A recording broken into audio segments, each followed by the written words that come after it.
We're set. Welcome to this deep dive session into what can we really do as activists, both to learn, but even more important, to take actions to assure the successful, fair, smart, caring, just remapping of the districts, both for the Ohio reps and senators, and also for the US Congress districts.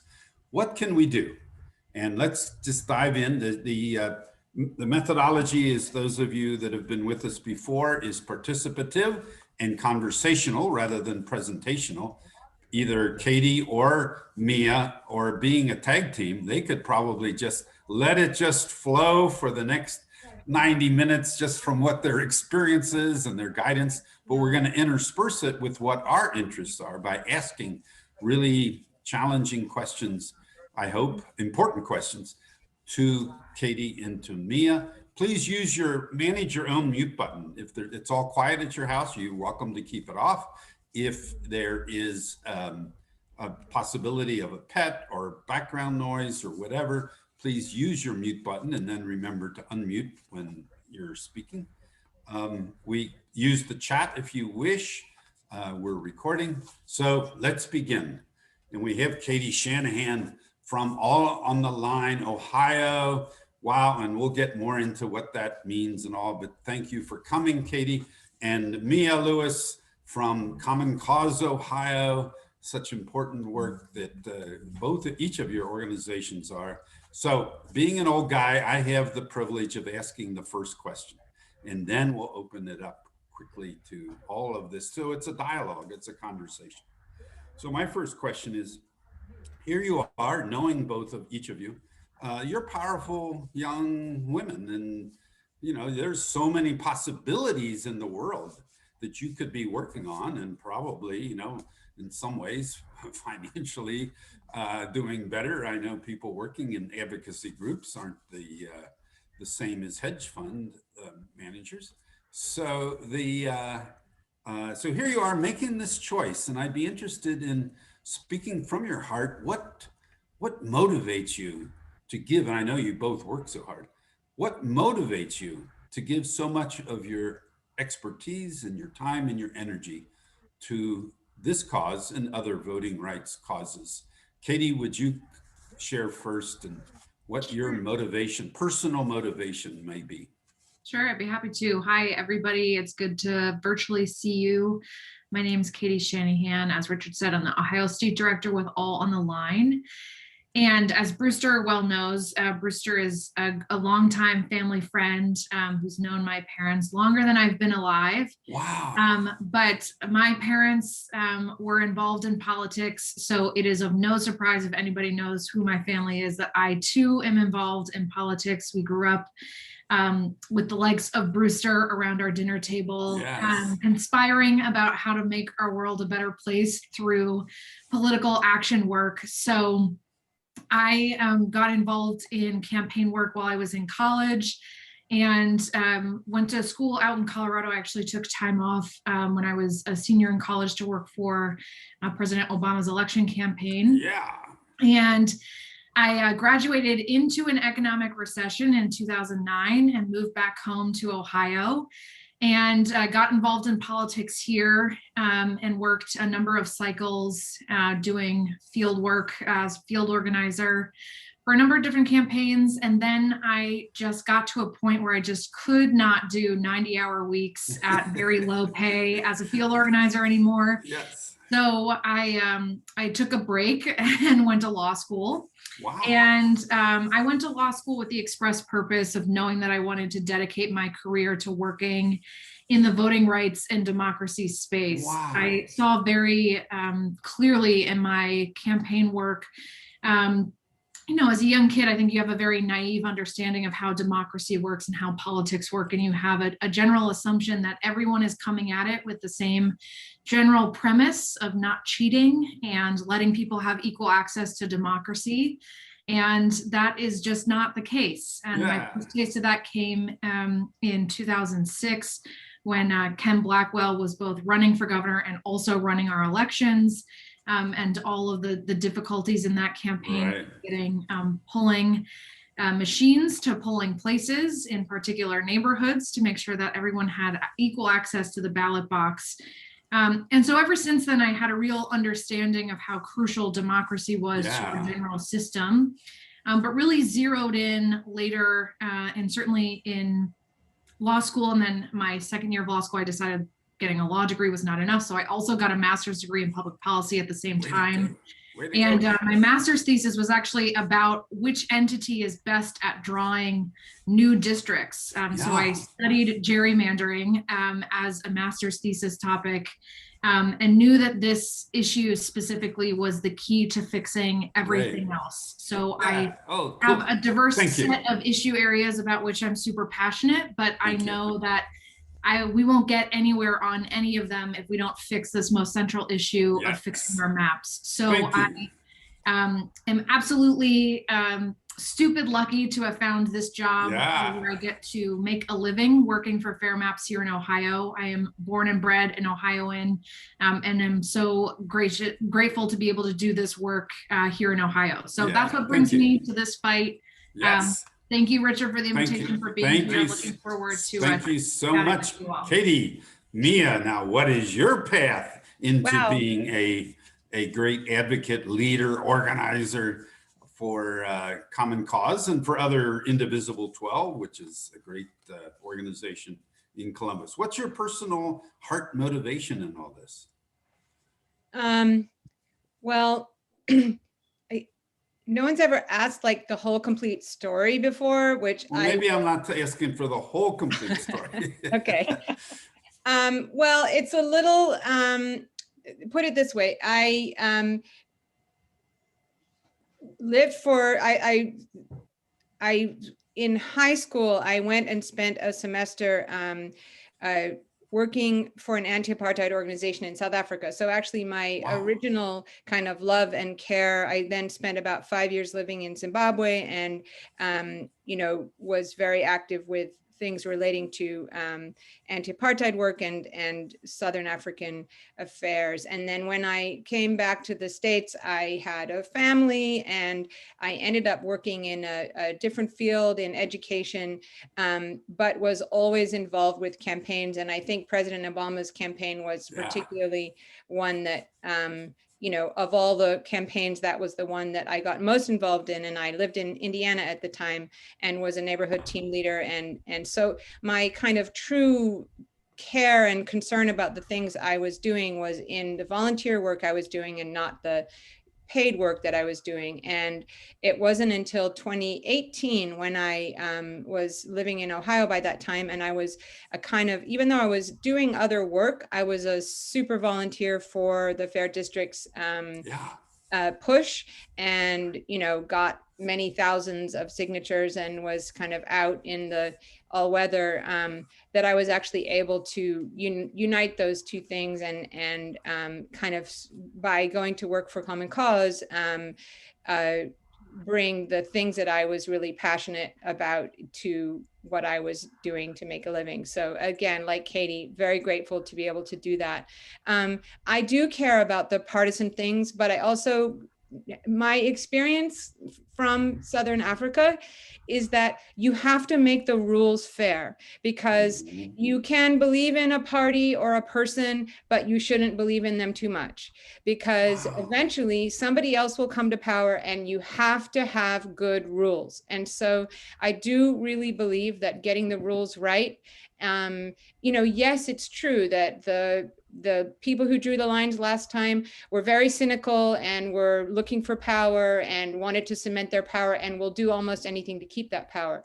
But you can be sure that once a party, you know, if that were to switch and another party were to come in, they would be tempted to do the exact same thing. So we have to make sure that the rules are right. So that is a nonpartisan thing. And anyone who says it's partisan is wrong. You know, because, you know, that's the deal is, I think when we were collecting signatures, and I'm sure many of you also collected signatures, but when we collected signatures and we talked to people who didn't know anything about gerrymandering and we explained what it was, 99.999 times out of 100, people would say, yes, I want a fair system. I can see that it's better to have a fair system. Only once did I have I was at the state fair, and I had a conversation with someone, and it lasted for an hour, and he really, really said, I don't want fair rules. I want to win. I want my party to win no matter what. And I do not care about fair rules. So, you know, I think that doing this to make sure we get it right is incredibly important, as well as being an opportunity for, as Katie will tell you any day of the week, better policy, because Ohioans want better things than they're getting from this gerrymandered state legislature. Yeah. You know, we're not being served by these folks. Thank you, Mia. Thank you, Katie. We're honored to have you both here and to hear your stories. And I can just feel the energy and the fire that you each have and the commitment that you each have. So when you ask questions, please remember to unmute if you're muted, and you can address it to, their views are similar, working with each of you, but they're different too. You know, they have different perspectives. So if you wish to address to both or to one or the other of our leaders here in this deep dive, please direct your question or your comment that way. Who will begin the next address going into the redistricting? I think we've had a great touch on your personal lives, but let's now dive into the redistricting process and campaign to make the rules work here in Ohio in 2021. Who's first? I see Greg has a raised hand. Thank you. If I can unmute. Hey, Mia, how are you? Good, how are you? And Katie, thank you also for coming to speak to us. I was just wondering if both of you could address, I'm more familiar with Common Cause, but I was wondering if you could maybe give us where your financial support comes from within the state. If you can maybe give one or two of your top donors to your organizations. Who's first, Mia or Katie? Let's go with Mia. Geez, I'm like completely ignorant about that. I mean, we're supported through our national office, of course, and through grants. I mean, we get grants from, we're mostly a C3 organization, which means that it's nonpartisan. We do have a kind of small C4 branch, which means that, you know, we can advocate for particular issues. So we mostly get C3 funding, which would be, you know, Joyce Foundation and Piper Foundation, and I could go and like quickly Google the main funders of Common Cause National, and that would give an answer. And I will.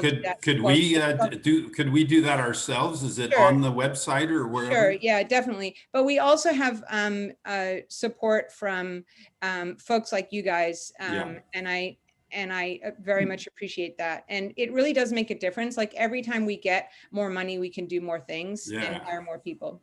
Thank you. Katie, what about I you? will say I am also just completely removed from the financial part of our work. I will say that All on the Line is a program affiliate of former Attorney General Eric Holder's National Democratic Redistricting Committee. All on the Line itself is a 501c4 organization. So we get our funding from a diverse set of funders, both individuals, but also foundations similar to Common Cause. I presume that there's information about that since it's all required to be reported in some ways. But I just don't have any connection with the financial office, so I couldn't name folks off the top of my head. That's right. Terrible. We can't answer your very first question. No, you answered the first question was who we are and what brought us to our work. That's right. We did answer that question. Right. And the encouragement is that we can all donate, and then it'll be clear that when they get this question asked again, they'll say, well, there's this big donor, Greg Fritz, in Cincinnati, and I think most of our funding comes from Greg, I think. So I can tease Greg because we worked shoulder to shoulder for many years now. Who's next with a question or comment to Katie? Yes, Chris. All right, well, I'm a newbie to this subject. Yes. So I moved, although I was born in Columbus, Ohio, I didn't move here until 2007. And having lived in New York, San Francisco, and DC, I lived in fairly liberal, open-minded areas, diverse areas, and was shocked when I arrived here and as a resident of Delaware County, found myself in the middle of this conservative cesspool. So I got active in Indivisible 12 as Yay, way to go. But I am really interested in the subject. So I have a dumb question. I know good. there are no dumb We questions. love dumb questions, Chris. Go for it. So how do we get the politics out of it? I mean, has it always been the state legislature across the country and in Ohio in particular that makes that decision? Good question. Katie, you go. And We'll how do we rotate back and manage forth. that? Katie, Okay. what's your perspective on that? Sure. How do you So, get the politics out of it? yeah, it's a great question. From the very beginning, redistricting has always been inherently political. For the most part, states across the country, by and large, rely on their state legislators to draw the new maps. Now that's changed a lot, especially recently. Certainly in the last 2 years, there's been a huge increase in the number of states who have passed reforms like the one here in Ohio, setting up commissions to take that process out of the legislature. There's also 2 different types of commissions that are used. There are some states like California who use an entirely independent commission where that process is completely removed from the political branches of government. So the only people who serve on those commissions are private citizens. They cannot be elected officials. They can't be lobbyists. They can't be any number of things. They just have to be private citizens.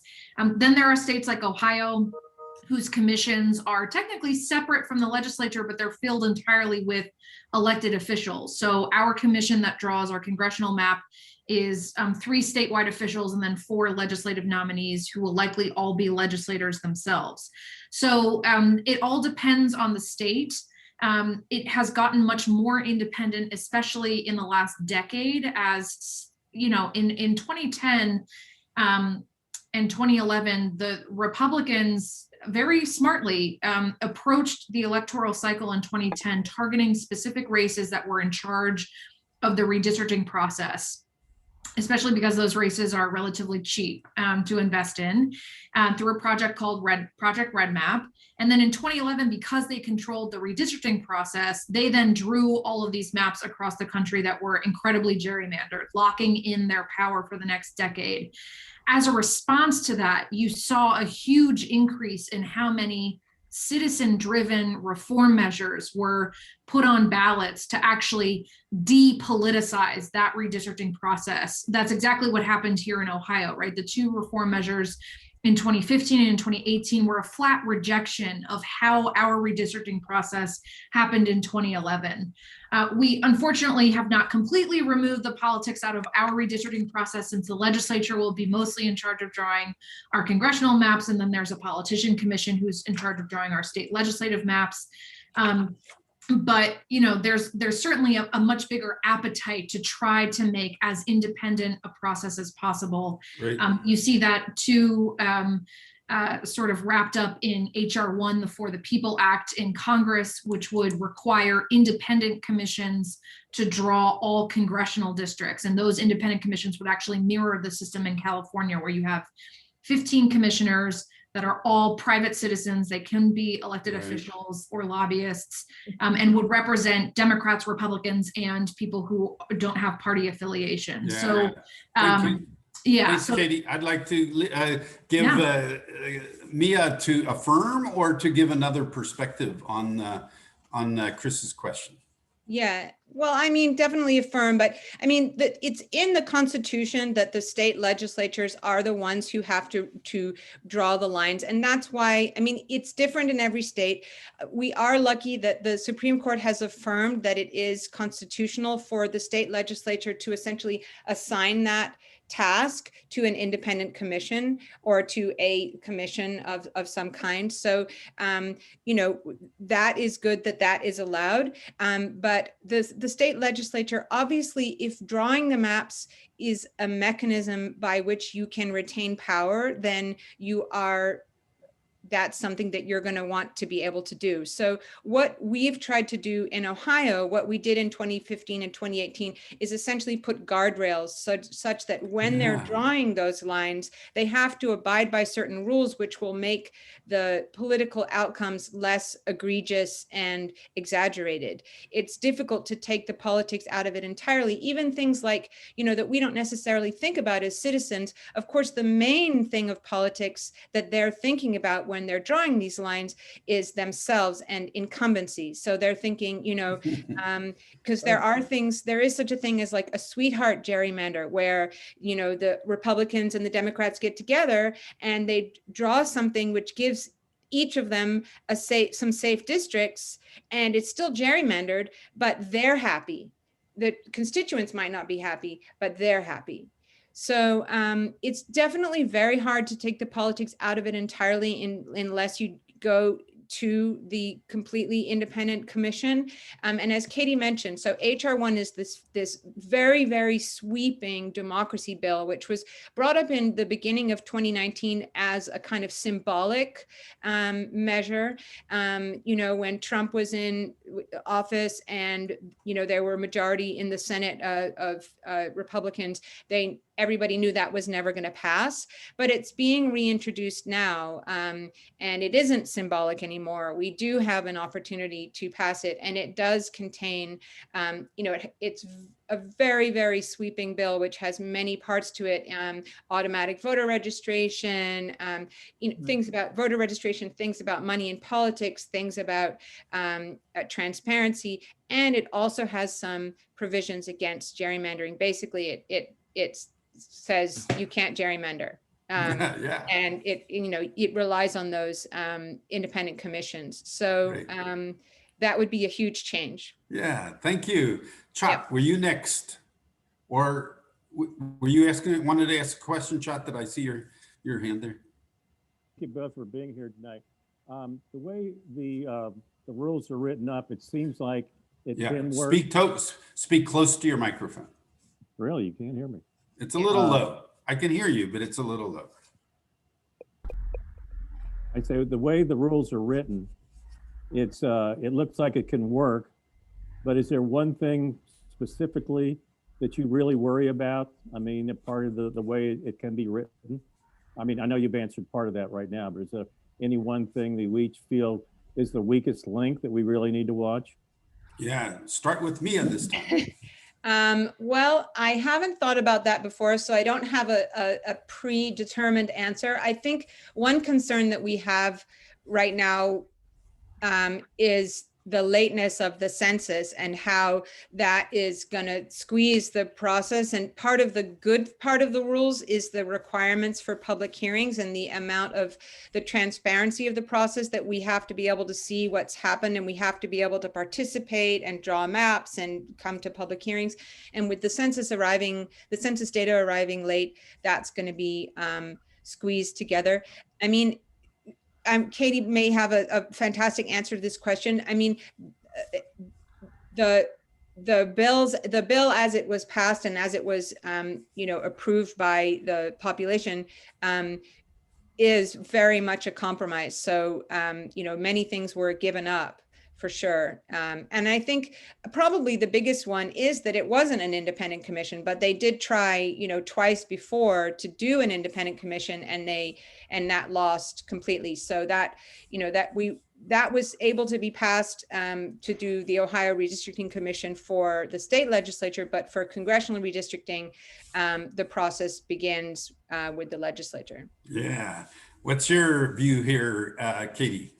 Yeah, it's hard to narrow it to one, quite frankly. I'm certainly worried about the census, of course. As Mia stated, you know, these reform measures provide really important guardrails to safeguard against the worst forms of gerrymandering that we see, still though they were the result of partisan negotiations. And I think the state legislative rules are much more protective in terms of how the districts can be drawn and whether or not there's partisan gerrymandering. I think the congressional rules are a lot more lax.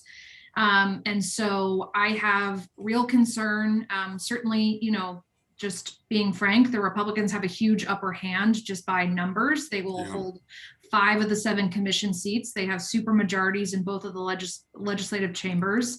And especially for the state legislative process, yes, there's a requirement to have bipartisan support for any map to last 10 years, but they also have an option just to pass a partisan 4-year map. And, there's nothing to stop us from keeping them from doing that and then coming back in year 5 and just pushing through another bad map that will last us the rest of the decade. Yeah. For the congressional process, that strategy is a little different because the rules actually get much more strict in the final step if you're going to push forward for a 4-year map. So you could actually get a better map if you force them to go to that 4-year step. Oh, good. On the other side, so Republicans aren't the only people I'm worried about. I'm also worried about the Democrats cutting deals for bad maps that don't quite deliver us the full promise of the reform measures.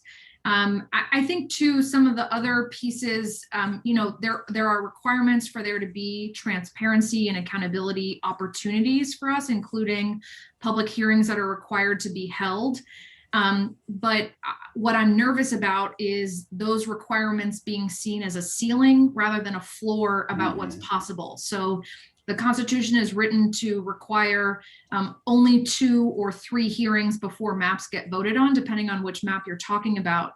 And only having 2 or 3 hearings is not nearly enough to actually engage everyone around the state of Ohio. But there's nothing requiring that they have any more. And especially because our census data is going to be delayed, there's a huge concern about any additional hearings actually being held with an easy excuse being, oh, well, we would have loved to have had more hearings, we just didn't have the time. So we're only going to have the absolute bare minimum that we're required, and that technically meets the rules, and that's all that we can do. So I think that for so much of the process, whether it's the rules guiding how the maps are drawn or the process, a big part of our advocacy will be pushing on our elected leaders to live up to the promise of the reform measure and to not just meet the bare requirements of what's in the Constitution, but to go above and beyond that to actually give us fair maps and a fair process. Yeah, good. Thank you. Sue, go ahead, Mia. Yes. Well, I was just going to say that, so exactly adding on to what Katie just said,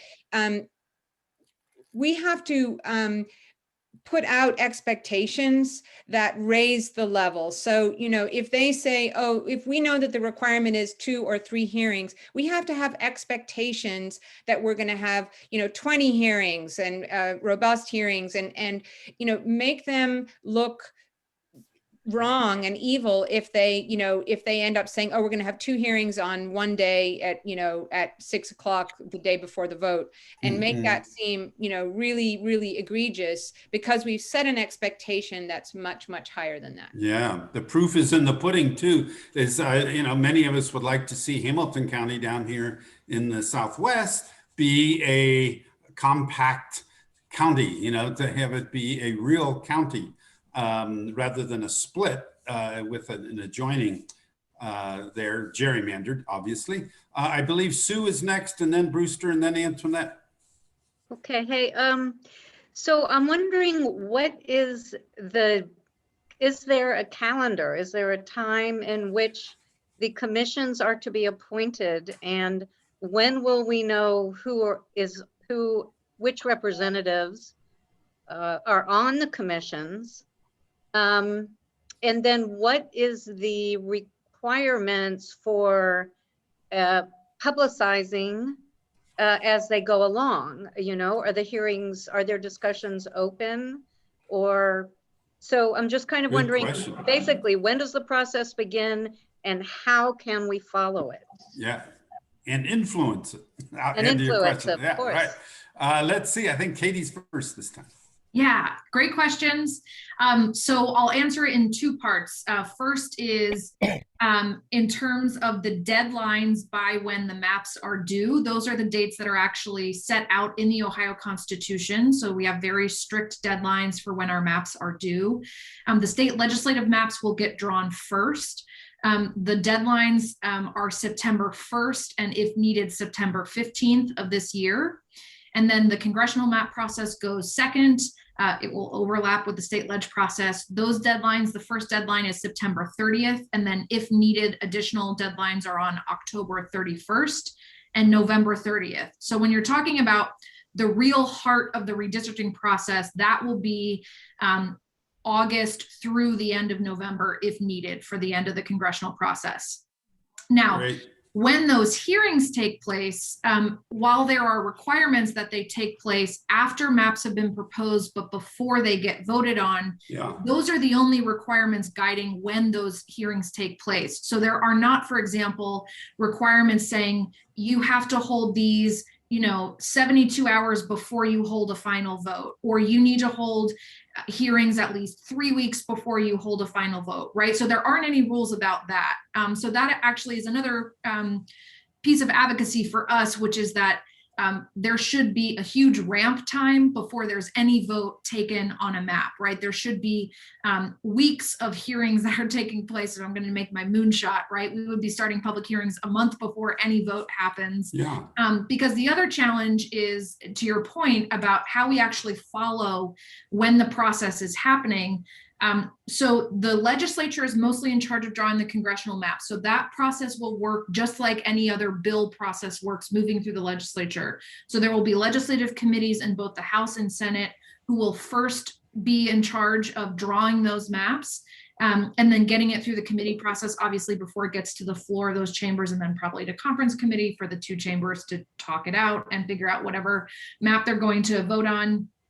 And those hearings all have to be live streamed. That's actually something that Common Cause was a huge part in helping get implemented, was live streamed legislative hearings. You can actually watch any legislative hearing about any bill. So redistricting won't be an exception there. But when those hearings take place, we have no idea. We actually don't even know at this point which committees are even going to be in charge of redistricting. I think we have guesses about which it will be, but we don't know yet. For the commission that draws our state legislative maps, that commission is convened for the first time by Governor DeWine. He's who convenes that commission. There are no rules about when he has to do that. So that's another huge question mark about when he'll do that, and also when the legislative leaders will actually nominate their nominees to serve on this commission. There aren't any detailed rules setting out when that has to happen. So all of that is still a huge question mark, which leads into our advocacy pushing for them, especially because of the census delay, starting as early as possible. You don't need the census data to have conversations right now, like the ones that we're having with your constituents about what to expect in this redistricting process. So a big piece of our legislative advocacy will be in getting them to get that ball rolling as quickly as possible, and to ensure that the rules that govern live streaming the legislative hearings is also relevant for the commission and guides how they work to make sure that all of that is as transparent as possible. Thank you, Katie. Mia, how to add on to that, or give us another perspective? Yeah, I mean, just to mention, you probably know already, but the redistricting commission is made up of the governor. So at the governor, the auditor, the secretary of state, and then 4 appointees, but it's the appointee with Amtrak, pushing Amtrak. Sorry. It's the appointee of the Speaker of the House and the minority leader of the House, and the appointee of the Senate President and the minority leader of the Senate. So it's a Democrat and Republican in the House and a Democrat and Republican in the Senate. Either they can appoint themselves or they can appoint somebody else. So those are the people who make up the commission. One thing that we're doing at Common Cause is we're going to start probably at the beginning of March, training folks to be on what we're calling a transparency team, because I mean, as Katie says, we'll be able to see the hearings, but we may not, we're not going to know like what they're emailing each other and what, who's coming in to have conversations with them and stuff. And that stuff is very important. Mhm. It's a huge change from the last time when the maps were drawn in secret in the quote, the bunker, which was a hotel room, near the State House, where all the Republicans from DC came and kind of, plotted out how they wanted the maps to be drawn. So our transparency team will teach people how to do things like file freedom of information requests and, get the whatever information we can additional to being able to watch those hearings. Great. Oh, So. good. Brewster, I believe, is next, and you have to unmute Brewster. Katie and Mia, thanks so much for what you guys are doing every day. It's inspiring. Two questions. One, are you operating under the assumption that Ryan's district will be gone? Number Yes. one. Number two, okay. I just Describe that a little bit more, what Yeah. that means, Brewster. Yeah, well, That's- ask your other question as My well. other question is, what are the chances from your points of view that, as Richard was suggesting or hoping, that we would have a compact district in Hamilton County Yes. for congressional district? Yeah. Thank you, Brewster. Mia first. Well, I think the question is, are we going from 16 to 15 congressional seats and districts? And the answer is almost certainly yes. We won't officially know until the end of April. It's not actually that Ohio's population has shrunk. It's that proportional to other states, the population has grown in other states. So when you're distributing out those 435 US representatives, we end up one short.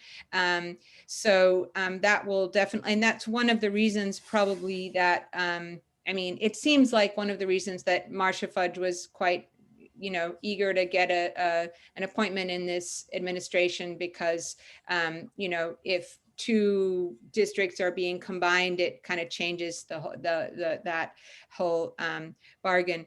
As far as, so the requirements, and Katie may correct me on this, but the requirements, if a congressional district can fit in a county, then it has to. So there will be a whole congressional district that will be in Hamilton County. Yay. So I don't think Cincinnati will be split. In Franklin County, we have more population than a congressional district. So we will have a congressional district plus some, so we'll have to draw a line somewhere there. And the question will be where we draw the line. Yeah. But in Hamilton County, you guys, I think, will be whole. I saw something, even population-wise, there was a little sliver of a proposed map that because of population, they would have to be taken out of the county. And tell us about why that would happen. Do the districts have to be relatively even in numbers of voters? Yes, they do. They have to be relatively even. They don't have to be even to a person, but they have to be even within, it's actually specified in the legislative districts. It's like within a certain percentage, 1% or something like that.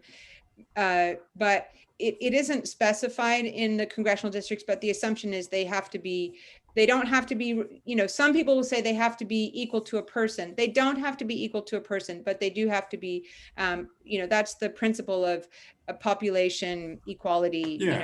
Yeah, that makes sense. Katie, what can you add based on Brewster's question, two-part question there? Yeah, so about Tim Ryan specifically, like Mia said, we're going to go down to 15 districts. I think Tim Ryan's seat is sort of an obvious choice. That's a region of the state that is trending towards Republicans and away from Democrats. I think the other piece of that is Tim Ryan's seat is helped immensely because it cracks apart a piece of Akron. And Akron and Youngstown and the Mahoning Valley should not be in the same district. They are two very different places. They're not a monolith. So I think that probably also is coming into the conversation about what to also do, quite frankly, with Congressional District 11, which is Marcia Fudge's district, which grabs the eastern half of Cleveland and Cuyahoga County and then meanders very thinly down to pick up the black portions of Akron. Quite frankly, I actually think it's a racial gerrymander in the way it's drawn now. So if you're trying to figure out how to more responsibly draw that northeastern quadrant of the state, to my mind, you would split apart Cleveland and Akron. You would allow each of them to have their own standing congressional districts, but then what to do with Tim Ryan, because if you get all of Akron into that district, his district is just a little bit of a struggle just in terms of the partisan makeup of that area. So I think that that's probably a likely target. I think that probably is also why he's finally considering a statewide run. So I think he likely sees the writing on the wall there. In terms of what happens with Hamilton County, the rules are actually not that if a district can fit into a county, it has to. The only rules protecting Cincinnati are that Cincinnati as a city cannot be split apart. And there are rules that say that map drawers should attempt to include at least one entire county within every single congressional district, but you could very easily, obviously not fairly in terms of how you're drawing Hamilton County voters, but you could draw a district that takes the city of Cincinnati in its entirety and sinks it into a surrounding conservative and rural district with multiple other whole counties included in it, right? So if you're looking at, you know, including a district that pulls out Hamilton and goes into Claremont, Brown, Clinton, Highland, Adams County, right, and includes all of those in their entirety, that would technically be a viable district. It obviously could be challenged and would be challenged because you would be cracking apart the communities of interest within Hamilton County, but you could arguably do that under the rules. And so now what I will say is that obviously there should be a Hamilton County anchored district that includes almost the entirety of Hamilton. I think there's about 50,000 people over what would be allowed in one congressional district. So that should be the district, is almost all of Hamilton County. And certainly that's what we will be pushing for, because that would be most representative of the communities of interest in Hamilton. I hope so, yeah. Otherwise, I'm not going to be able to sleep tonight thinking of Cincinnati off there with Warren and all that. Antoinette, I believe, is next, and then Pat, and then Marty. Yes, I'm reflecting back to the public hearings that you've both been talking about. And I know there was a development today around virtual testimony in the state legislature. And I wonder if you could speak to that, you know, just explain what the request was, what happened today, and how that impacts redistricting. Yeah, Katie. Sure. So I was actually leading the effort to get a coalition of organizations. I was co-leading, it was not just me alone. There were a lot of other partners to get a coalition of organizations. I think we got 76 organizations to sign on to a letter last month that we sent to Speaker Cupp and Senate President Huffman to demand that virtual testimony be accepted for all legislative hearings. As it stands, the only way that you can provide testimony on bills is to either provide written testimony or to physically show up inside the State House. Pardon me, Katie. We're working on that. We're all engaged in that virtual. Okay, cool. So we lifted up a call to action into those two offices. We had been quietly working on it during lame duck 2, and then did a much bigger splash this year, understanding that with the new legislative session, the House and Senate would be voting on new rules that govern how the chamber functions for this General Assembly. And so we were hoping to get virtual testimony explicitly laid out in those rules.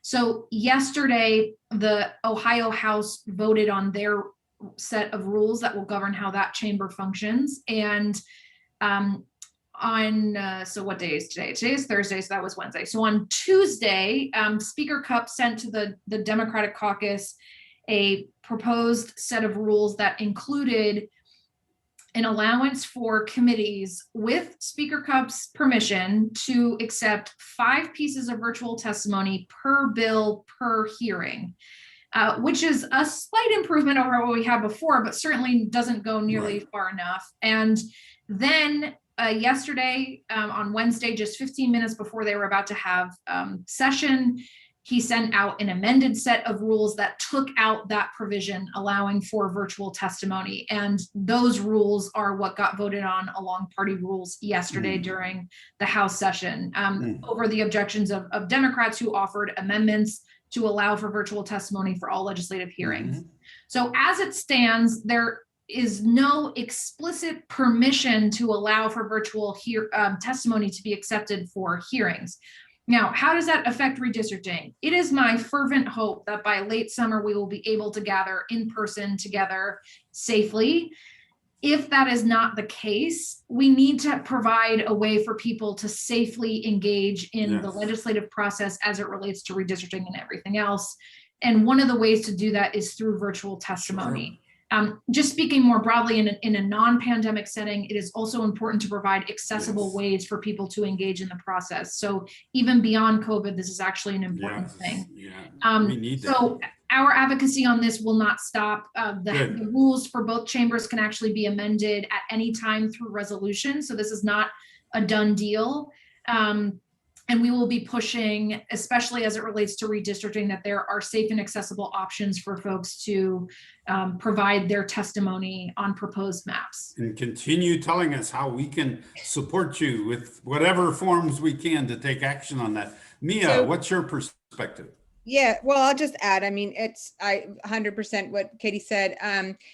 At the same time, yesterday, well, I guess today they voted down, yesterday they voted down a requirement to wear masks in the State House. So they, you can't give virtual testimony and you're not required to wear a mask. So, and when you think about, the folks who did their holidays over Zoom and their weddings over Zoom, and they, couldn't, think of what people have been through and the accommodations that they've made in order to respect the fact that they might cause harm to somebody else unintentionally. It is really morally, it's appalling.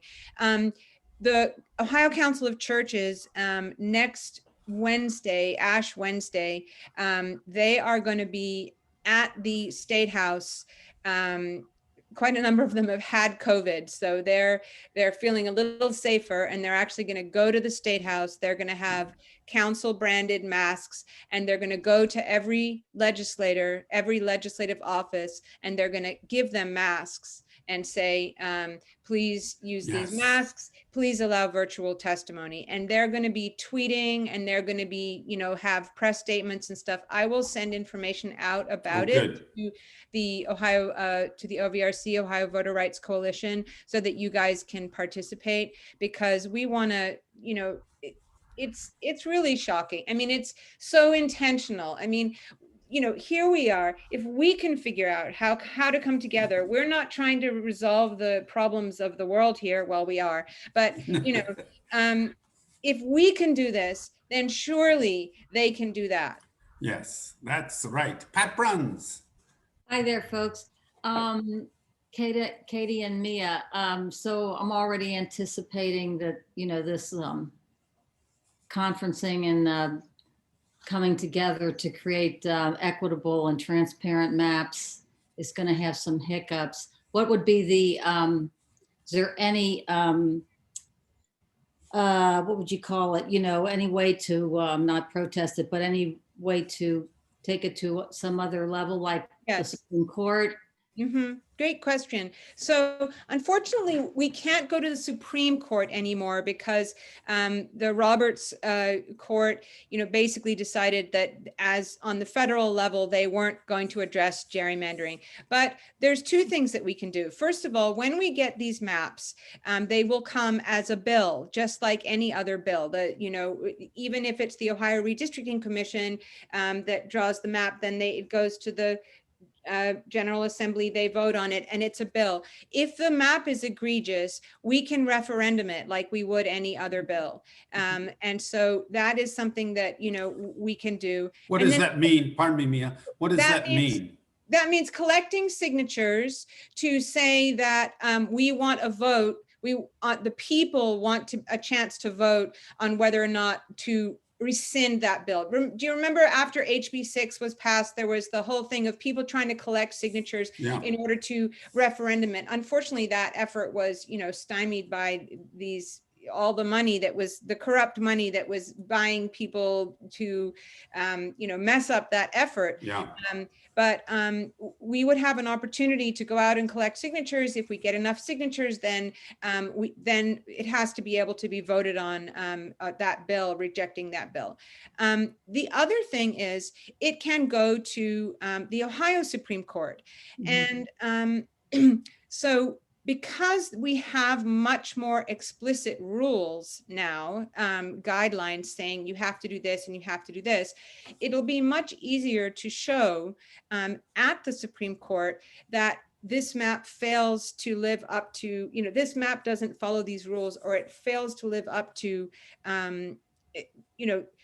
the process was corrupt in some way. And and another very important thing that both Katie and I, will be involved with all the way is teaching people to create maps. Common Cause will be doing a map drawing competition, and the point of the competition is to generate many really, really, really good maps that are fair, that are competitive, that abide by all the rules. And then you end up in court and you have, a terrible map, and the legislators come up and say, well, it's the best map we could possibly draw with these really, really difficult rules. We weren't able to draw, we had to split all these counties, and we had to, go run around in this. Well, and then we say, well, that's funny, because we actually could draw 100 maps extremely easily that are much better on every single point. And so having the ability to take it to the court is very important. In addition, the 4-year map that Katie was talking about, there's kind of 4 chances that the legislature has to, 4 chances in the process of drawing the congressional districts. And the last one is this 4-year map. In the 4-year map, they actually have to be able to submit documentation saying why they did what they did. So they have to be, it's like, show your work. Here you have this map, show your work. How did you get this? Why did you draw this line, this place as opposed to that place? And that's another opportunity for us to be able to say, well, that doesn't add up, because, we can easily make another map, that doesn't have that problem. Thank you. You know what? I think a great project for civics project for high school students. Yeah. Give them the data, give them this project. I'm telling you what, this would be fabulous. I think it's an art project, actually, which of course would be, Yeah, right. perfect. Show how the arts can influence democracy, which There you That's go. a great idea, Pat. I mean, really, and I Really, think it'd be a great grassroots opportunity to really engage our future leaders. Let's invite the different teachers to do that. Katie, I wanted to ask. I got a list already. I got a list already. We can. Let's do it. That's a great idea. Yes. Katie, I want to follow up with the Supreme Court. Yeah. In your view, Yeah. and this can be off the record, although it's being recorded and sent to 200,000 Ohioans, but do you think the Supreme Court of Ohio could be fair in making the judgments that Mia just outlined? Yes. So what I'll double down on that Mia is absolutely right to point out is that we have an incredible list of criteria in comparison to what existed in 2011. There were almost no criteria that existed to guide how our lines were drawn in 2011, which is partially why the maps are so terrible. So a benefit of the reform measures is that there are an extremely high number of very convoluted, very specific rules about how the maps can or cannot be drawn, which will guide how the Ohio Supreme Court, or any other court for that matter, will judge whether or not those maps have actually met those criteria. I will say too that we have an additional justice on the Supreme Court who will be more supportive of a fair redistricting process and upholding fair maps, or conversely overturning unfair ones in Justice Brenner. And I think that that's a real promise for us. One other thing that I wanted to add to Mia's response is that the Ohio Supreme Court has what's called original jurisdiction, which just means they're the first court who gets to review any potential litigation that comes out of the redistricting process. And Mia is right to say that for partisan gerrymandering claims, the only place we can go to court is the Ohio Supreme Court.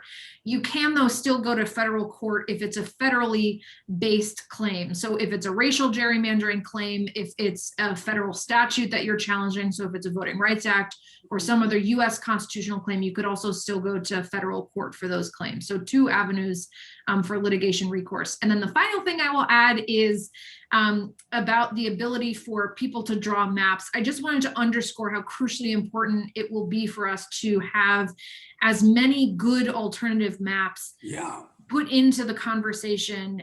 Certainly Common Cause and League of Women Voters map drawing competition is a really, really good way to get involved if you're somebody who wants to get into Maptitude and draw a whole district plan. That is a really important opportunity to take advantage of. 2 others that I wanted to lift up. One, I actually just had a conversation the other day with somebody from the Ohio Education Association, specifically about getting kids to draw maps. So excited to get them doing that. On the Line is a part of a coalition of organizations who will also be running a community mapping commission. And this commission will be grassroots in focus. It will run completely separate from the official process. And it will serve as a model for how a fair redistricting process should go. And the commission will run a program across the state where we will offer hearings for communities to map themselves using a tool called Districtor, where people can just in informal conversation talk about how you actually define what your community is. So if you live in Norwood, for example, what actually defines what Norwood is, right? What are the landmarks in Norwood that make Norwood Norwood? And if you were to say, oh, you know that playground over here, and anybody would say, oh yeah, that's up in Norwood, I know what that is. And engaging all of those qualitative conversations about how people actually define their communities to drive how we draw maps to keep those communities together will be the project of that commission. And that entire process will run its course before the official process even starts. And the point of that is to provide first and foremost, an accessible way for people to engage in this work, but to also provide a direct accountability to the official process to say, what are you waiting for? Why aren't you also having these conversations with your constituents and driving this process from the ground up rather than top down, which is terrific. I am going to ask, give you a heads up, I am going to ask a question soon to each of you leaders.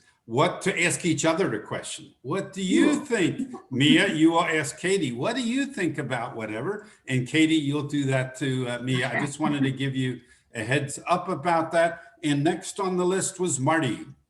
Yeah, this is tangential, but have we given up on, I guess we have given up on increasing the size of the House of Representatives. That's something that people had been talking about. I mean, and this goes to Katie, I think, first. Am I on the right track? I think so. Yes, please. So increasing, I presume, the size of the US House of Representatives, that will not happen before we go through this redistricting process. So we will have 435 seats to hand out among the 50 states. So will it ever happen, you think? If the Democrats kill the filibuster, more than likely than not. But I think that filibuster is standing in the way of a lot. Yeah. Anything with that, Mia? No, not really. But it is, I think the more relevant thing for democracy clearly is statehood for DC and Puerto Rico, and even, beginning to think about the fact that 41 million more people are represented by, 50 Democratic senators than by 50 Republican senators. So, there's something off there. This was not designed this way. This was not designed to work this way. Yeah. So Yeah, agree. But if the House was bigger than in the Electoral College, the Senate would be weighted much less. The unbalanced Senate would be weighted much less. Get rid of the Electoral College. Yeah. we can get rid of the Good. Electoral College. Right. Well, Let's redesign this whole thing. So with our redistricting, who has the next question or comment for, let's see, Jean Henderson is next, and then Marie. Jean and then Marie. And you'll have to unmute Jean. Sorry, I was trying to do that. My question is in two parts. So for the community map making, so let's just say in Cincinnati or in Hamilton County, there's, I don't know, 80 communities. How would you suggest that a group of people try to create these small, 5 to 10 person groups to actually define what their community is, keeping in mind that you want this group to be diverse? Well, okay, I think it's me, right? Yeah. I've lost track a little bit, but go ahead, Mia. Okay. So the group that Katie is working with is going to do this kind of shadow commission thing where they will convene sessions to do community mapping. We're also doing community mapping again during this time period before the official map competition starts, before we have the census data fully. And ours is going to be a little bit different in that it's going to be sort of bottom up, like whoever wants to come up and volunteer to be involved in drawing their community is welcome to do so.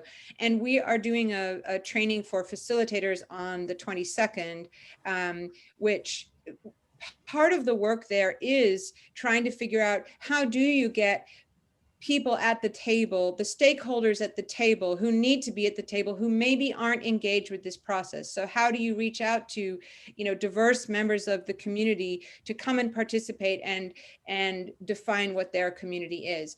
And these maps will be able to be saved and tagged in Districtr such that other people later who are coming in and trying to kind of aggregate maps will be able to see the work that other people have done. So it's really fine to start with just your little bit of your community. That's kind of the point, is that you can do a top-down thing sitting alone in your house and you can decide like, okay, all of Ohio, I'm going to draw the line here, I'm going to draw the line here. But this is a different thing where you're really working from the bottom up and you're saying, well, if I used to live in a part of Columbus called Eastmore, well, what is Eastmore? What do we define as the center of it, and what assets do we have, and et cetera. So it won't be able to, as you point out, Ohio is too big, and there's no way we'll be able to get someone from each community to draw a map. That isn't going to happen. But to the extent that we can get as many people as possible to participate, and for part of their work is to go out and find the other people who need to participate. Yeah, good. Katie. Yeah. Anything to add there, Katie? Yeah, so the People's Map Commission that will be helping to facilitate, it will be co-sponsored by the Ohio Organizing Collaborative, the Ohio NAACP, the A. Philip Randolph Institute, and will be run in partnership with the Kirwan Institute at Ohio State. And one of the driving intentions of how we are doing this work is organizing in BIPOC communities across the state of Ohio to ensure that our most marginalized communities are centered in our work and are brought to the table, as Mia was saying, to engage in this advocacy work and in bringing voice to the needs of their communities.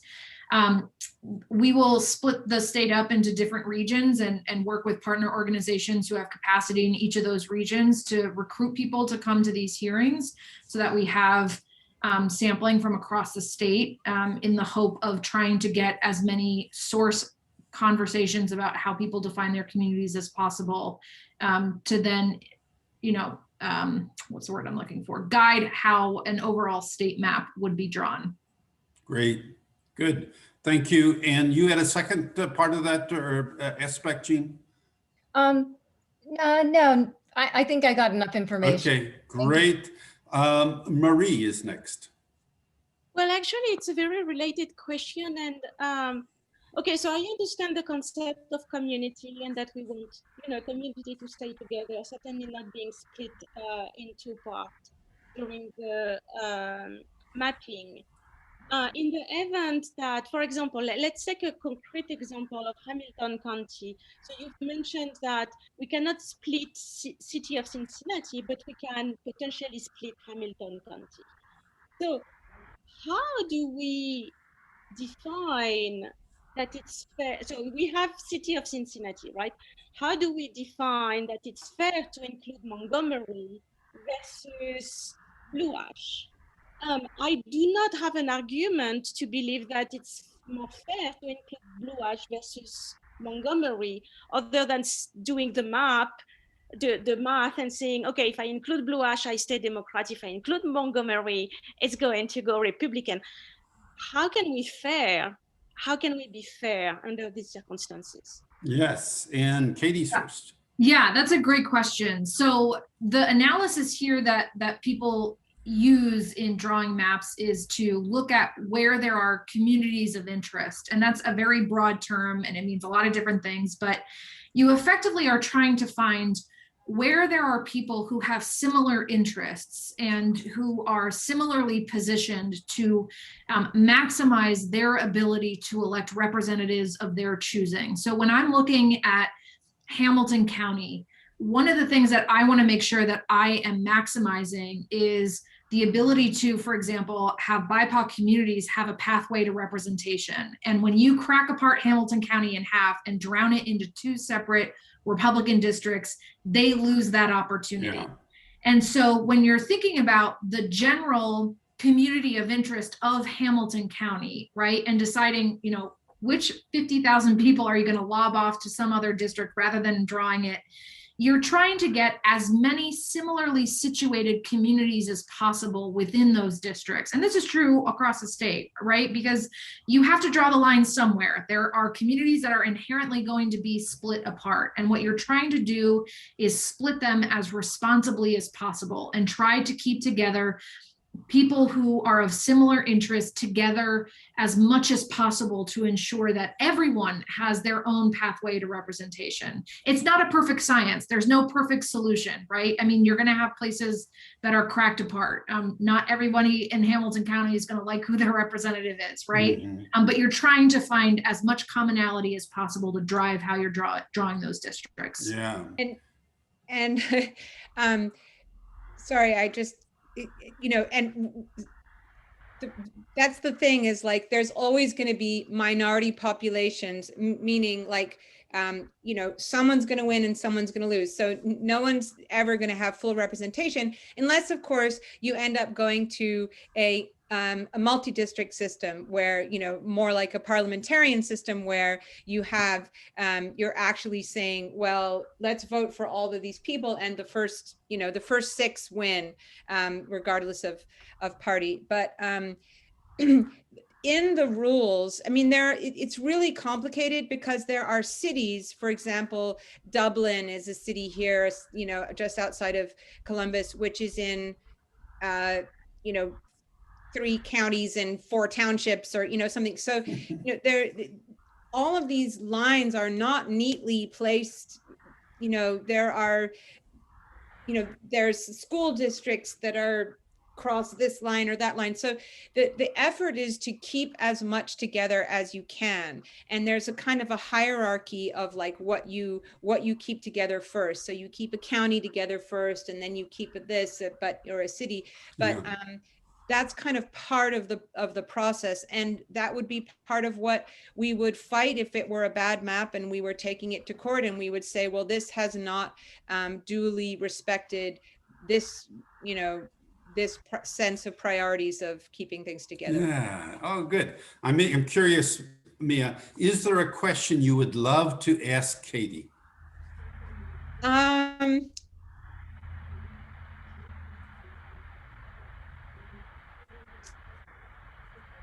I know there is. Yeah, I guess what is, when you're talking about, you know, sweetheart deals, and what is your sense of the impact of, you know, incumbents and sweetheart deals, and also like minority opportunity districts and things? What are some of those things that we haven't necessarily discussed yet that are going to be part of this whole process? Yeah, that's a great question. So I think you were right earlier to highlight that one of the inherent challenges in this process, being driven by people who have a very explicit self-interest in maintaining their districts as closely as possible to status quo. And that's true, not just for Republicans, but also Democrats, right? One of the biggest challenges with our maps is that they are gerrymandered and also not really competitive at all. And so what that means is that incumbents run in very easy seats, right? So you're winning by huge margins. And what we are effectively asking them to do is be comfortable running in less safe seats, which is not an appetizing thing to dangle in front of any incumbent, right? And so I think there is absolutely a concern about deal cutting that is short-sighted, right? That serves the purpose of incumbents in office today and yet misses the larger picture of what that's doing for our democracy here in Ohio. I think when you're talking about where there are opportunity districts to improve representation or the pathway to representation for BIPOC communities, I think often, and this is not just true in Ohio, it's true across the country, Republicans, more often than not, because they're usually the ones controlling the pen, offer a false choice between either expanding access to minority opportunity districts or expanding the number of Democratic districts, or having fair districts. And that's a false choice. You can both draw districts that are fair and representative of Ohio and responsive to the will of Ohioans, and also draw districts that provide opportunities for BIPOC communities to have a pathway to representation. And too often, that false choice is taken at face value, and we cut deals that sort of sell ourselves short in terms of what's ultimately possible and what would be more responsible in how we draw our maps. Right. So for us, a lot of our advocacy is in rejecting that false choice, going full throttle to get the best maps that are representative of Ohio and provide the most opportunity for all of our communities to thrive. That's powerful and clear. Okay, Katie, what is a question you would love to ask Mia, because the opportunity is here right now? Yeah, I think my question, I'm curious about how you would define success for both the state legislative and congressional redistricting process. So if there are 3 or 4 things that you would say, if we hit these 3 things, this process will be a success. Okay. I haven't thought about that before, but I will give you an answer. Clearly, something that achieves representational fairness. So we end up where, you know, the proportion of Democrats and Republicans in either the Ohio State House or in the US Congress is closer to the way that we vote in statewide races, generally speaking. Where we have representatives who have a community that they're representing that makes some kind of sense, where they're not, you know, representing a little bit of Toledo and a little bit of Cleveland and everything in between. And, you know, they have rural people. I mean, think of my congressman. Katie and I are in the same district. We have a congressman who's from Zanesville. That's a rural community, an hour from Columbus. We have essentially nothing in common with him. Sorry, but it's the truth. And you know, so could we end up with people who have the opportunity to actually learn and know about the place that they're representing, understand the industries, understand the challenges, understand the culture, understand the history, and fight for that community, either at the state or the national level. in a way that you really can't when your district, Steve Stivers, who's in part of Columbus and then goes all the way down to Athens. I mean, these districts don't make sense, and they're actually pretty difficult from the congressperson's point of view. Sure. They're pretty difficult to represent because they don't really mean anything. And also when they change, they shift around, and then you're like, well, what have I got now? Yeah. Yes. I'll leave it at that. Thank you. We want to move towards your final points about action. What do you want us to do? It might be still making maps, for example, or you've given us hints about some of these things. But I think before we get to that, we have time for another question. Who is not asked yet? This is inviting those that have not asked to ask a question to Mia and Katie. Who's next? Yes, Tom. Yeah, a number of things. I mean, there's some great points being raised tonight, but I'm kind of, concerned about, just throwing the ball over the wall to some group that's going to come up with 20 to 30 different maps. Because how can I draw an honest map of, Cuyahoga County and divide it up when I don't know what, the interests are in one neighborhood versus the next, or even locally here. But I guess maybe it's a segue for Richard. Where do we go from here? Yeah. What are our main interests? To me, it seems like with a given set of rules, we have to defend ourselves. In Hamilton County, we know how bad it can be. Can't get any worse than what it is now. Yeah. But, Right. A Democratic county being represented by 2 Republicans in Washington. That's right, on that level. What sense is that? Great question. How about making maps in areas we don't even know about? Mia, what do we do there? Well, that's what we're trying to do, is give you access to the knowledge of other groups of people. So somebody in Cuyahoga County will draw maps. Hopefully lots of groups will draw their communities. It's going to get tagged. And then when you go to draw a larger map, you can call on that. Yeah. And you can see what they've been doing. And their maps will be annotated. So it isn't just a map, but it explains, it has words that say, this is why we want to include this, and this is why this is important to us, and this is why this is important to us. So, you're going to have resources such that you can go in and make those decisions. Great. Yeah. That's really interesting. That'll be fun. Katie, how do you answer that interesting question? Of course, the legislatures are facing the same thing. They don't know all the different areas. So, yes, you're right. How do we do that? Yeah, on the community mapping, I would just echo everything that Mia said. So that's how people on the outside can get engaged in drawing maps that are best. In terms of actually how we get the official side to be tuned in to what different communities need, this is where organizing comes in and advocacy for accountability. We all know our communities best. We all know what our communities need the most. And you all know your community down in and around Cincinnati better than I do, because I'm not from Cincinnati, right? And so the voices of all of us are what's powerful, because that is what should be centered in this entire process. And how your community has been left behind for the last decade because we've been gerrymandered is what you need to bring to your legislators when they are proposing maps that will serve you. The official process in so many ways is so inaccessibly top down, where they draw maps behind closed doors and then they come out at the last minute and say, this is what we think is good for all of you, right?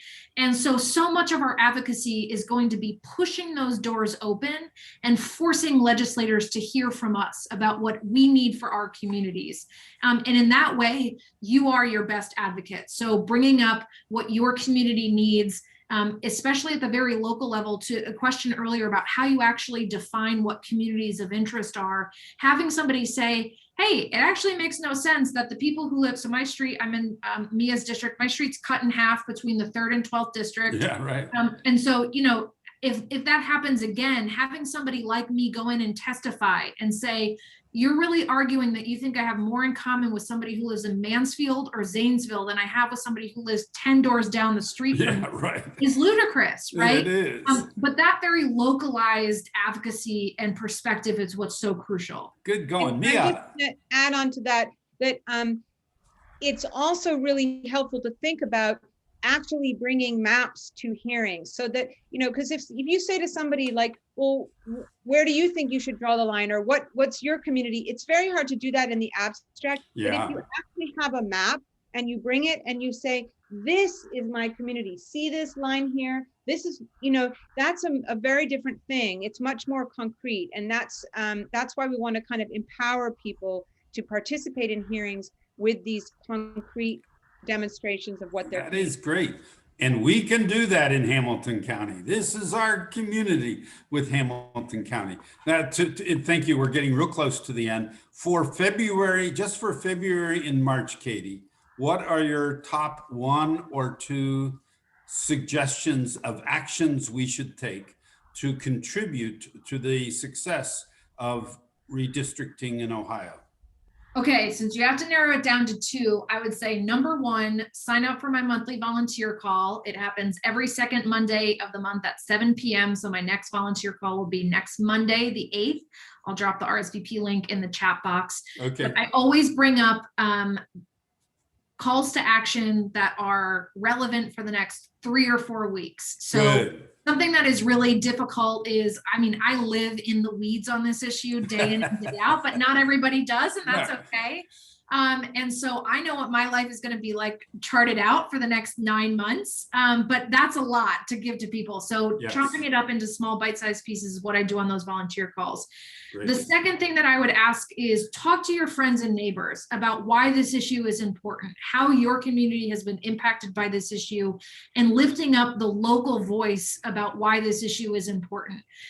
It doesn't matter what issue brings you to the political table. That issue is inherently impacted, mostly negatively so, by gerrymandering. And the only way we make progress on so many issues is by fixing the central issue of our district maps. So whether it's writing letters to the editor, getting groups together like this and having conversations like these, talking to people while you're out on walks in the park about, you know, walking in between different districts, just talking to people about this issue is really important. Bringing that up. Okay, Mia, what are your, for February and March, what are your 2 actions?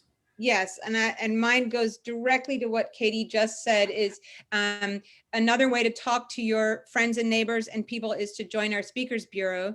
We're having a training on Tuesday, which is just to kind of teach you what it is and how to do it and what the whole program is. And it's just basically you going out and giving presentations about redistricting to groups, or suggesting groups that might want a presentation, or doing a presentation, you know, together with me or together with someone else from Common Cause or the League of Women Voters or Fair Districts, just trying to spread the word, because the truth is that, you know, more than 70, both the reform bill that passed in 2015 and the reform bill that passed in 2018, in both cases, they passed with more than 70% of the vote, and they passed in all 88 counties. Ohioans want fair districts. Yes. And they want them, but they need to know that all that work they did, passing all of that before, this is the year that happens. Yeah. And this is the year that we need to turn all our attention on the legislature and remind the legislature that Ohioans want fair maps. So participate in our Speakers Bureau. Let me interrupt you one moment. Are you going to record that? Because you're speaking to a group that meets on Tuesday night. So we always try to train people in this area and around the state is choose another night besides Tuesday. But are you recording this so we can have it available for those of us that will be in our meeting?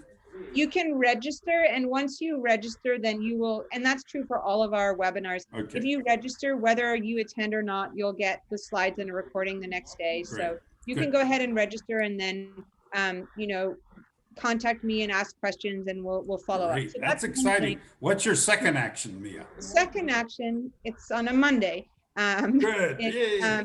a training to be a facilitator for community map making. So that's February 22nd. And I think League of Women Voters has a State House Lobby Day on March 3rd, and that's going to be entirely devoted to redistricting. Yeah. Oh, great. Yeah. So without getting into issues or questions, this is our closing moments. We're at towards the end, just a couple of minutes late. I'd like to honor you. Thank you for giving a good chunk of your evening, Katie and Mia, and all of us that have come. Thank you. You're generous, and it's important that we connect with each other, but also address ways that we can make a positive difference. So without getting into the issues here, what are closing comments or thank yous or just general sharing for a couple of minutes? Who's first? Katie, you go first because I'm looking for links to pop into the chat. Okay. Well, this is to anybody, not to, I'm sorry. sorry, not to Mia or Katie alone, but you're welcome as you're now in the group here now. We're taking you off the speakers, the hot seat.